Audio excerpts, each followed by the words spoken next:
ফেসবুকে একটা পেজ বা প্রোফাইলে যেটা নিয়েই আপনি কাজ করেন না কেন, আপনাকে অবশ্যই লং ভিডিও নিয়ে কাজ করতে হবে। কারণ লং ভিডিওই আপনার পেজের রিচ, এঙ্গেজমেন্ট সব কিছু বৃদ্ধি করবে, প্লাস সব কিছু ধরে রাখবে।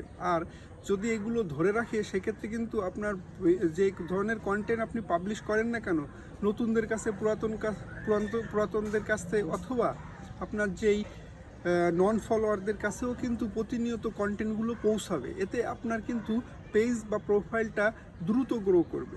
অনেকে লং ভিডিও করতে চায় না, কারণ লং ভিডিও করতে অনেক সময় ব্যয় হয়, লং ভিডিও করতে এডিটিং সময় লাগে, লং ভিডিও করতে কনসেপ্টটা পাওয়া যায় না, মানে সঠিক টপিক খুঁজে পাওয়া বেশ দুষ্কর। সো তাদের উদ্দেশ্য করেই বলি যে আপনার এত কিছু হওয়ার পরেও, অর্থাৎ এই টপিক খুঁজে পান না বা কনসেপ্ট খুঁজে পান না, যাই হোক তারপরেও কিন্তু আপনাকে লং ভিডিও প্রতিনিয়ত তৈরি করতে হবে, শুধুমাত্র আপনার এই কন্টেন্ট ক্রিয়েশন জগতে টিকে থাকতে। কারণ কি, আপনার এই লং ভিডিওগুলো পরবর্তী পর্যায়ে, ধরেন আজকে আপনি তৈরি করলেন, এই লং ভিডিও কি বসে যাবে না, এটা প্রতিনিয়ত রোলিং হয়।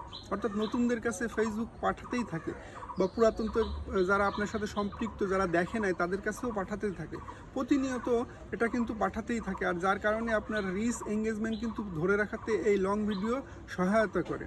সো আমরা অনেকেই লং ভিডিও না তৈরি করতে উৎসাহ বোধ করি, অনেকে শুধুমাত্র রিলস নিয়ে কাজ করি। হ্যাঁ, তাদের উদ্দেশ্য করেই বলি, আপনি সপ্তাহে অন্তত 2 বা 3টে লং ভিডিও দেওয়ার চেষ্টা করবেন। আর একেবারে যদি দুষ্কর হয়, সেক্ষেত্রে সপ্তাহে আপনি একটা দেওয়ার চেষ্টা করবেন। এতে কিন্তু আপনার পেজ বা প্রোফাইলের রিচ, এঙ্গেজমেন্টটা ধরে রাখতে আপনাকে প্রচুর পরিমাণ সহায়তা করবে এই লং ভিডিও। এখন টপিক কোথায় খুঁজে পাবেন?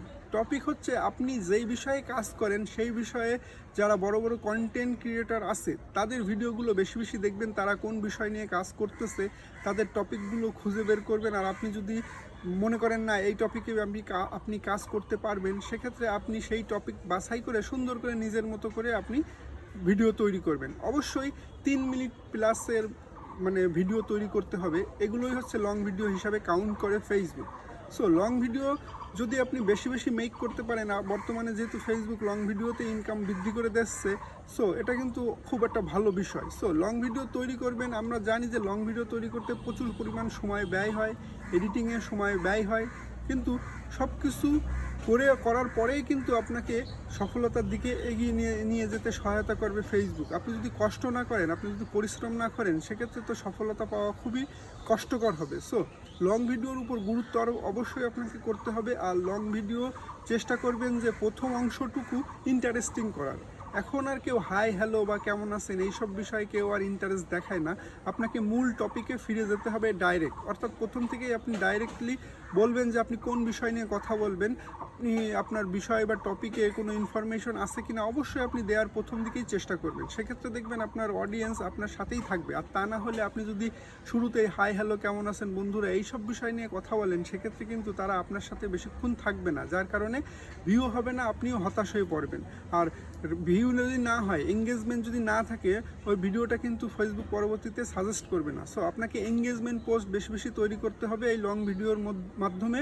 অর্থাৎ অডিয়েন্স যেন আপনার সাথে থাকে, ওই ভিডিওর সাথে থাকে, সেই বিষয় নিয়ে আপনি একটু গবেষণা করে সুন্দরভাবে ভিডিও আপনি মেক করবেন। এখন আপনার অডিয়েন্স কোন ধরনের আপনার সাথে রয়েছে সেটা তো আপনি ভালোই জানেন, কোন ধরনের ভিডিও দেখতে তারা পছন্দ করে সেটাও আপনি ভালো জানেন।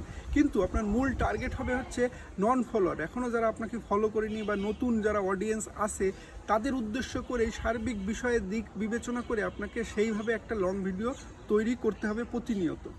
তাহলে কি হবে, যখনই নতুনদের সামনে যাবে সেই ভিডিওটা পছন্দ করবে আর আপনাকে অনুসরণও করবে। দেখা গেল ভিডিওটা প্রথম থেকে শেষ পর্যন্ত দেখার পরে ফেসবুক যদি মনে করে না ভিডিওতে আসলেই অনেক কিছু আছে, দেখা গেল ওই ভিডিওটা ভাইরাল হয়ে গেলে আপনার সব দিক থেকে সব কন্টেন্টগুলোই ভাইরাল হয়ে যাবে।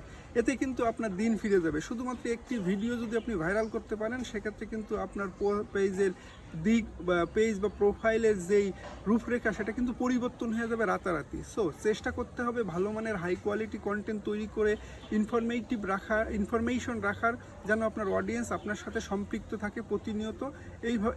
এই দিক বিবেচনা করে অবশ্যই আপনাকে প্রতিনিয়ত কন্টেন্ট তৈরি করতে হবে, আর অবশ্যই আপনাকে লং ভিডিওর উপর গুরুত্ব আরোপ করতে হবে। সো আজকের ভিডিওটা এই পর্যন্তই। ধন্যবাদ সবাইকে।